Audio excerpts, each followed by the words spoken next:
Fans of the Horus Heresy and Warhammer 40,000, thank you very much for joining me for the latest 8th edition Warhammer 40,000 Newsflash, and today's date is the 24th of May 2017. And a few more days move forward and we have a few more posts on the Warhammer Community website, which we're going to dissect in this little video as usual. So let's talk visuals first.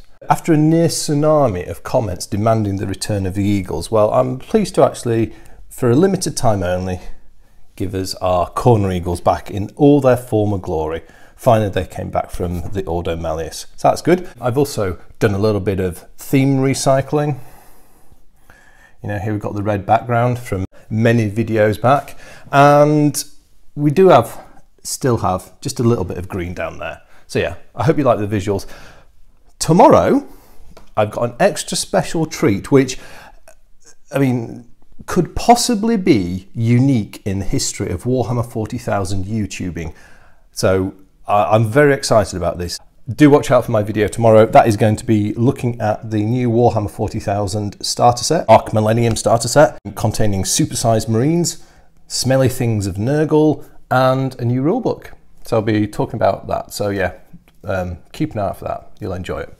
Maybe. Anyway, let's get into today's discussion. We've got two posts on the Warhammer Community website that I'm looking at. The first is one called Cities of Death. Children of the 80s, you know, not Cities of Gold, but Cities of Death. Props to you if you know what my reference is there. And then we've also got a faction focus on the Death Guard as well. So we'll have a look at that as well. Okay, I'll back up to the top. Let's talk about the Cities of Death. So the Cities of Death is a section of the advanced rules. So this is presented in the same sort of framework as the Stronghold Assault rules were. These are optional extra rules. And it seems to me this is your urban combat rules, or for those of you from the British military, Fibua rules. So let's go through what we found out in this post. Firstly, it was stated that infantry will have increased mobility and protection when playing in buildings and ruins in a Cities of Death scenario. So that's quite interesting. We're going to see the difficult terrain tests that do slow infantry down when they're moving in buildings and ruins as well. I'm not sure yet. The article's no more specific about that, but there's got to be something in there. They wouldn't have mentioned it otherwise. And the second point around protection, in a Cities of Death scenario, the cover bonus that infantry get for being in cover doubles from a +1 on your save modifier to a +2. So we don't know what a guardsman gets as his basic save, but we do know what a Space Marine wearing powered armor gets, and they get a 3+ basic save. So that in effect puts them on a 1+ save. I'm guessing that they're not going to allow automatic passes on saving throws. So if you've got a 1+ save, you're still going to fail on a 2, although they need to somehow factor in that. You know, if you're on a 1+, what benefit does it mean? I guess if you get subjected to save modifier, so if you get shot by a heavy bolter attack, that's got a -1 save modifier. So our Marines, if they're in a Cities of Death cover scenario, they should still be saving on an armor save of 2+. That's something we don't yet know, but interesting nonetheless. The other observation was made, and using the example of jump pack troops, and in particular terror squads from the Night Lord's Legion, it was stated that flying units will also be more mobile now when moving in cityscapes. And the comparison given was using jump packs or flight devices to leap between the tops of buildings. So again, does that mean we see removal of difficult terrain tests or the equivalent for those sorts of units? And just to go back to the point around armor saves, again, it was noted, as was mentioned many posts ago now, that infantry only need to be in a piece of area terrain for rubble or buildings to get a save modifier. Vehicles actually have to be obscured to some degree to get a save modifier in their favour. They don't automatically gain that bonus. This means for infantry units, they get more of a cover advantage for being in buildings and ruins. Simple as that.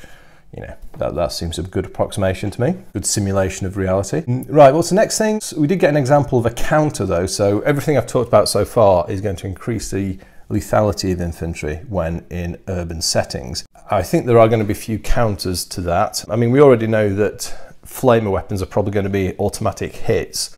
There's also a rule given called fire in the hole. And what happens here is any grenade attacks always count as getting the maximum number of shots. So a frag grenade gets D6 shots. If you do that against a target in cover, it is automatically 6. So they're kind of making an assumption that if they're making an assumption that you place a weapon well and its blast effect is amplified by the fact it gets contained in the enemy cover. You could argue it either way as to whether or not that's true. I mean, it's true in certain circumstances, probably quite a lot of circumstances, but it's probably good to have a sensible counter in there to prevent infantry becoming all-powerful in cover. The final thing on this post was to say that we will also get specific stratagems playing these cities of death battles, and we get the example of one called Sewer Rats, which costs 2 command points, and that allows those infantry to infiltrate via a sewer network. And this, I've seen this rule a number of times in games. I mean, I remember playing the Isfahan 3 scenarios, and there was a scenario like this, and there was a rule like this that allowed you to infiltrate units in using sewers. So I still remember doing it now. So I did it with a unit of Myrmidon Secutors, who then proceeded to shred the opposing enemy legionnaires when they popped out of the sewer, much to their surprise. So yeah, there you go, Cities of Death. So yeah, so what do I think about this one? Well, again, we've got the theme of improving the capability of infantry in 8th edition, which has been a common theme running through the changes. So there's another movement in the meta.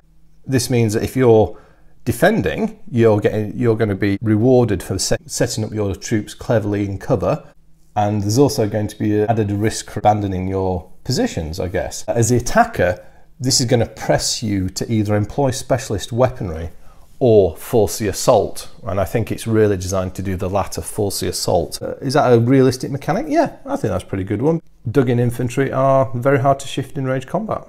I guess the flying units is quite a intriguing one. It just says flying units, but is that flying infantry type? So units equipped with jump packs and flight packs and the equivalent, or does it apply to other flying units as well? I guess normal flying units it doesn't matter for. Anyway, so that is Cities of Death. Right, moving on to the second post for this particular news flash, and this is looking at the faction focus post for the Death Guard, which is Legio 14. Is that joke old yet? So Papa Nurgle's favourite Space Marines, these pox-infested sludge warriors, have been chosen as the main protagonist for the new box set. And, well, I'll talk about the miniatures tomorrow, but there's an interesting mix of miniatures. So what do we know about them? Well, firstly, they have a new pain mechanic, and this is called, with the green, Disgustingly Resilient. Which made me laugh. I don't know, I mean, it's yeah, it's funny use of words. It is quite tongue-in-cheek, that. You might expect normally for something to be incredibly resilient, but it's disgustingly resilient. So maybe it's because all the gunge and stuff that flies out when they're getting shot. That made me laugh. There's actually an important mechanic revealed here, and disgustingly resilient is equivalent of feel no pain. Now, I don't know if this applies to all feel no pain equivalent mechanics, but what it does say here is there is now no upper strength limit on taking a disgustingly resilient saving throw against damage. Disgustingly resilient, it's making me laugh too much. I'm cracking up. Compose yourself, Leakycheese. But that is now removed. So, for example, at the moment, if you had a toughness 5 Marine, I'm trying to put this in 40k speed, if it got hit by a weapon with a strength of double that, you wouldn't get to take your feel no pain roll. So, for example, the classic counter is Demolisher Cannons at strength 10, and no feel no pain roll against that. That's going to go. However, what it did also say is that weapons that inflict multiple wounds will force the defending unit to take multiple disgustingly resilient rolls for the wounds inflicted. So if a last cannon does 6 wounds, they're going to have to take 6 disgustingly resilient saves against that damage. Whew, it's hard work saying all this disgustingly resilient. An interesting little Easter egg tucked away in there, which applies to the game more widely. The article also talks about how they get a new weapon, a Blight Launcher. What's this? Assault 2, Strength 6, AP -2, D3 damage with a 24-inch range. That's like a short-ranged assault gun. Pretty neat. They get a new unit called Poxwalkers. I don't know what these are. Well, I do know what they are. According to the article, they are disgustingly resilient. Yeah, and here we have instant zombies get to 40k. If a Poxwalker slays an enemy infantry, then get to add a new Poxwalker to their unit. That's quite neat, that, and you could find the rotten zombie horde growing as it advances on you. Quite a worrying proposition, I think. And the final thing is, there's a mention of a psychic power which is called Miasma of Pestilence. Can you imagine this? So I've got my Miasma of Pestilence and my Disgustingly Resilient roll. There are going to be some considerable linguistic acrobatics required for talking about your Death Guard roll mechanics. Yeah, so they can get like a -1 to them. The Death Guard appear to have, as you would expect, a lot of defensive, toughness orientated abilities, a certain sort of a horde flavour to their supporting troops. Check that out. Links are in the description as normal to both of these articles. So those are my thoughts on these latest rules announcements. Please share your thoughts in the comment section. You know, do you think disgustingly resilient is disgustingly hard to say? Or do you think the Cities of Death rule is going to be an absolute goldmine of opportunity for the defending player? Thank you very much for watching. I'll speak to you next time, and goodbye.